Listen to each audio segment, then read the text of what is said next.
Father ಚಿತ್ರದ ಪ್ರಾರಂಭೋತ್ಸವಕ್ಕೆ ಚುನಾವಣೆ ಇದ್ದರೂ ಕೂಡ ಬಂದಿರತಕ್ಕಂಥ ಈ ರಾಜ್ಯದ ಅತ್ಯುತ್ತಮ ಜನಮನ್ನಣೆ ಪಡೆದಿರ್ತಕ್ಕಂಥ ನಮ್ಮ ನಾಯಕ ನಟರು ಹಾಗೂ ಹ್ಯಾಟ್ರಿಕ್ ಹೀರೋ ಎಂದೇ ಖ್ಯಾತಿ ಪಡೆದಂಥ ಶಿವರಾಜ್ ಕುಮಾರ್ ಅವರೇ, ಅವರ ಶ್ರೀಮತಿಯವರು, ನನಗೂ ಬಹಳ ಸಂತೋಷ. ನಾವೆಲ್ಲ ಬಂಗಾರಪ್ಪನವ್ರ ಗಡಿಯಲ್ಲಿ ಬೆಳೆದಂಥವರು.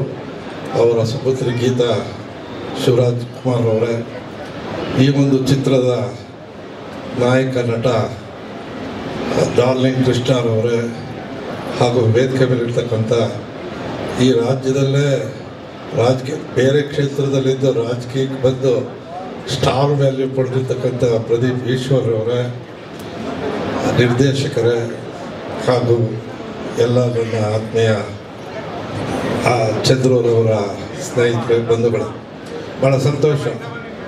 ಚಂದ್ರೂರವರು ಈ ರಾಜ್ಯದಲ್ಲಿ ಪ್ರಥಮವಾಗಿ ಪ್ಯಾನ್ ಇಂಡಿಯಾವನ್ನು ಮಾಡಿದಂಥ ಕೀರ್ತಿಗೆ ಪಾತ್ರರಾದಂಥವರು.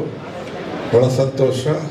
ಅವರು ತೆಗೆದಿರ್ತಕ್ಕಂಥ ಚಿತ್ರಗಳು ತಾಜ್ ಮಹಲ್ ಇರ್ಬೋದು, ಐ ಲವ್ ಯು ಇರ್ಬೋದು, ಎಲ್ಲ ಹೇಳಕ್ಕೆ ಹೋಗದೇ ಇದ್ರೂ ಕೂಡ ಈ ರಾಜ್ಯದಲ್ಲಿ ಮನ್ನಣೆ ಪಡೆದಂಥ ಚಿತ್ರಗಳನ್ನು ತೆಗೆದಂಥ ಸಂದರ್ಭದಲ್ಲಿ ಕಬ್ಜಾ ಆದಮೇಲೆ ಸ್ವಲ್ಪ ದಿವಸ ತಟಸ್ಥವಾಗಿದ್ದರೂ ಈ 5 ಸಿನಿಮಾಗಳನ್ನು RC ಸ್ಟುಡಿಯೋಸ್ ಪ್ರಾರಂಭ ಮಾಡುವ ಮೂಲಕ ಕನ್ನಡ ಸಾರಸ್ವತ ಲೋಕಕ್ಕೆ, ಕನ್ನಡ ಚಿತ್ರರಂಗಕ್ಕೆ ತನ್ನದೇ ಆದಂಥ ಒಂದು ಛಾಪನ್ನು ಮೂಡಿಸ್ತಕ್ಕಂಥ ಕೆಲಸಕ್ಕೆ ಅವತ್ತು 5 ಸಿನಿಮಾಗಳ ಪ್ರಾರಂಭೋತ್ಸವದ ಬಗ್ಗೆ ಈ ರಾಜ್ಯದ ಮುಖ್ಯಮಂತ್ರಿಗಳು ಮತ್ತು ಈ ಸಿನಿಮಾ ಕ್ಷೇತ್ರಕ್ಕೆ ತನ್ನದೇ ಆದ ಕೊಡುಗೆಯನ್ನು ಕೊಟ್ಟಂಥ ಮಾನ್ಯ ಮುಖ್ಯಮಂತ್ರಿಗಳಾದಂಥ ಸಿದ್ದರಾಮಯ್ಯನವರ ಒಂದು ನೇತೃತ್ವದಲ್ಲಿ ಆ ಒಂದು ಚಾಲನೆ ಸಿಕ್ತು.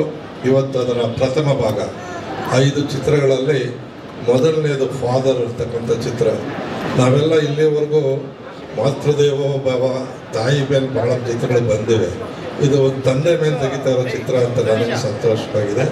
ಚಿತ್ರತಂಡದ ಆಯ್ಕೆ ನೋಡಿದ್ರೆ, ಕಲಾವಿದರ ಆಯ್ಕೆ ನೋಡಿದ್ರೆ ಇವತ್ತೇ ನನಗೆ ಭಾಳ ಸಂತೋಷವಾಗ್ತಾ ಇದೆ. ಇದು ಒಂದು ಉತ್ತಮ ಚಿತ್ರವಾಗಿ ಹೊರಹೊಮ್ಮುತ್ತೆ ಅಂತಕ್ಕಂಥ ತಾಂತ್ರಿಕ ವರ್ಗ, ಚಿತ್ರತಂಡ ಹಾಗೂ ಇವರು ಸಿಕ್ಕಿರ್ತಕ್ಕಂಥ ಪಂಡಿತ್, ನಮ್ಮ ಬಾಂಬೆಯ ಸ್ನೇಹಿತರು, ಇವರೆಲ್ಲ ನೋಡಿದಾಗ ಈ ಚಿತ್ರ ಈ ಕ್ಷೇತ್ರದಲ್ಲಿ ಒಂದು ಸ್ಥಾನವನ್ನು ಪಡೆಯುತ್ತೆ.